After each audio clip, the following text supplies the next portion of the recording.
José da Pena, que siempre lo convocamos para hablar de economía en una Argentina, obviamente, que las noticias económicas se suceden todos los días. ¿Qué tal, José? ¿Cómo estás? Martín te saluda con Bien, Tamara. ¿Qué tal? ¿qué tal? Buen día, ¿cómo les va? Gusto en saludar. José, la pregunta es la siguiente. Hoy te voy a hacer una pregunta un poquito más simpática, quizás para que sea un poquito más divertida. Yo te hago una pregunta. El Fondo Monetario Internacional, cuando está viendo Milei que quiere dolarizar y le está diciendo cuidado con lo que va a hacer, pero esa sería más seria. Ahora, cuando le sacó los 7.500 millones Massa al Fondo Monetario y habida cuenta de todas estas noticias, bono 1, bono 2, bono 3, plata a este, plata al otro, a los sindicatos, regalo esto, regalo otro, ¿el fondo qué debe estar diciendo?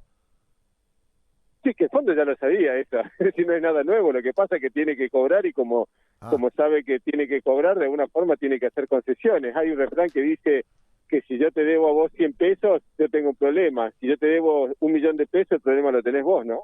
claro, claro. Pero entonces, el fondo, cuando se levantó la misión argentina, el viceministro de Economía, Massa y todas las veces que fue este año, y se lograron los 7.500, se sabía que parte de esa plata no iba a ir al repago de deuda, parte de la plata se iba a usar para campaña política. No, no se sabía, eso nunca se dice ni se sabe, se sospecha, pero hasta que no se produce no se sabe. Es decir, uno recae siempre en las buenas intenciones cuando está firmando un acuerdo. Después, si ese acuerdo no se cumple, ahora el punto es qué costo se pagaba por no cumplir el acuerdo. Una cosa es el ministro de Economía que cese en sus funciones el 10 de diciembre y otra cosa es la nueva administración, que bueno, puede ser del propio ministro de Economía o no, dependiendo de cómo se den los eventos, que tendrá que hacerse cargo. Es decir, es una cuestión de incentivos al final del día. Está Son bien, José, personas con pero incentivos. suponete, José, que gana Massa. Suponete, Sí, está en inferioridad de condiciones. Las encuestas dicen eso, no lo digo yo. Pero y se tiene que volver a reunir con el FMI, que el FMI va a decir, che, no, nos mentiste en todo, te dimos la plata y ustedes hicieron, no bajás el déficit, incrementaste el gasto, pusiste plata para tratar de levantar el barrilete. ¿Y cómo seguís negociando con el fondo de acá a futuro si vos sos gobierno? está bien, pero ¿cuándo va a suceder esto? ¿El 11 de diciembre? Claro, ¿O el pero 22? ¿O el 23 de noviembre? No recuerdo cuándo es. está bien, pero me voy a tener que volver a reunir de Pero vuelta. bueno, ese es un problema, digamos que ese es un problema, yo lo voy a poner de manera muy simple, Sí, digamos que ese es un problema que le gustaría tener a Massa, ¿o no? obviamente, obviamente. Entonces, Bueno, está bien, pero yo desde un ciudadano común y es decir, una corriente. cosa es la responsabilidad, una cosa es la integridad, una cosa es el pensamiento a largo plazo y otra cosa son los incentivos políticos. Está Es bien, decir, José, pero cualquier pyme que me está escuchando, que yo ando en el mundo pyme, que hay 1.000.000, pero es y este cierto, programa lo escuchan pero los futuros, bastantes del pero club, de todos Martín, lados. fíjate, todo el mundo Esto, sabe que este era un plan todo el mundo sabe que este era un plan para llegar hasta primero hasta agosto, después hasta octubre, y después si llega, y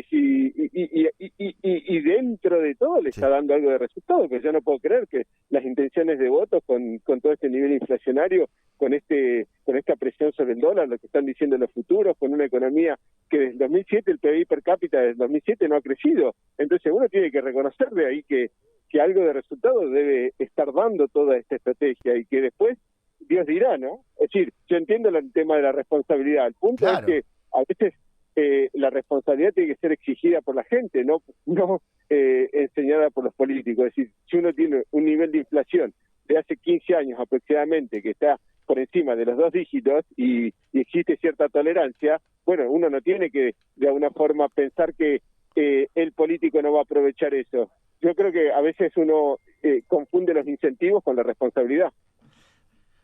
Coincido, en esta última parte coincido plenamente. La última, José, que sé que estás apurado. Te hago otra pregunta. Estos $3, uno, ahora entendí, el MEP anduvo bajo porque el gobierno lo viene interviniendo y gastando, es decir, toda la que entra de la soja y toda la poca que entra de exportaciones, el gobierno estos 2, 3 meses, el último mes, perdón, el MEP lo mantuvo en raya porque ese está a 700. Ahora, ¿qué pasó con los informales? Con el informal a 805 y con el contado Coliqui 8,20. Ese se le escaparon al gobierno, no sé. Esos $2 se escaparon. Sí, el punto es, la gente quiere dólares, y la forma que tiene el Banco Central de proveer de dólares, que no es para importaciones al tipo de cambio oficial de 350, es entregar dólares a cambio de bonos, y eso es lo que da el MEP. Entonces, el Banco Central entrega dólares y compra bonos de legislación local como el AL30, ¿sí? Sí, Entonces, de esa manera sostiene ese dólar que está con 100 pesos de diferencia respecto al otro claro, dólar. Ahora, ¿qué claro. pasó con el otro dólar?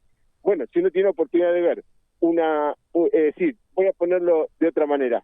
Creo que lo dijimos la vez pasada. Suponte que en tu empresa, en tu pyme, pagases y en lugar de usar dinero, pagases con acciones de la empresa a los proveedores y a los empleados.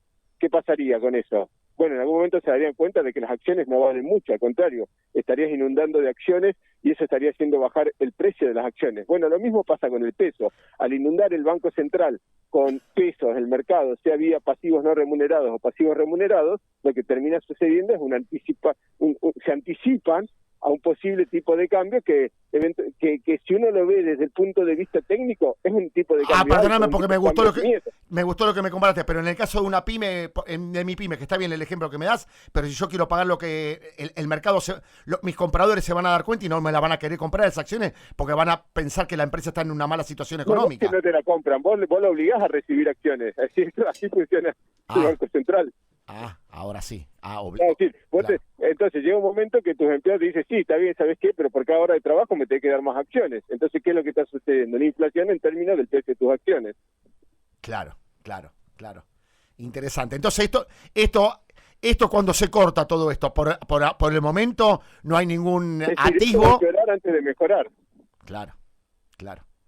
Entonces, estos próximos... Es decir, uno tiene la oportunidad de ver, quizás afloje la inflación durante el mes de septiembre, quizás afloje un poquito en octubre y a partir de noviembre. A mí lo que me da miedo es el periodo octubre hasta diciembre, es decir, ese periodo que se produce una suerte de, bueno, ¿quién va a estar a cargo? Porque el que se va dice, bueno, ya está, ya perdí, y el que entra todavía no entró. Entonces ese es el periodo, porque después, bueno, en diciembre se tomarán medidas que repercutirán durante diciembre, enero y febrero a más tardar, y a partir de marzo quizás se empiece a normalizar la situación.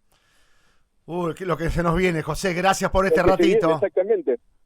Por eso de alguna forma las variables están reaccionando, porque uno ve los futuros y están buscando cobertura, es decir, las tasas que se están pagando en los futuros son realmente altísimas para los periodos de estos que te estoy mencionando. Si uno busca también acciones, también están reflejando ese tipo de comportamiento. Cuando uno ve la curva de bonos en SER, se refleja la posibilidad o el miedo de que el próximo gobierno haga algún tipo de cambio respecto de las condiciones en las cuales fueron emitidos. Es decir, la incertidumbre pega y pega mal. La última, y esto que el dólar está un poquito más fuerte en el mundo, ¿también puede incidir en contra? Sí, por supuesto. Hay dos cosas que están afectando también que son externas. Un dólar más fuerte y una tasa de interés en Estados Unidos que está subiendo. Claro. Eso afecta a los bonos mundialmente. Entonces, cuando uno ve los bonos locales y dice, pero están bajando de precio los bonos locales, están en línea con los bonos internacionales. No es solamente argentino, digamos. Se acopla, pero no es solamente. Es decir, las condiciones internacionales no son las más apropiadas. José, gracias por este ratito, muy amable. Un gusto, que tengan muy buen fin de semana. Igualmente, gracias. José da pena.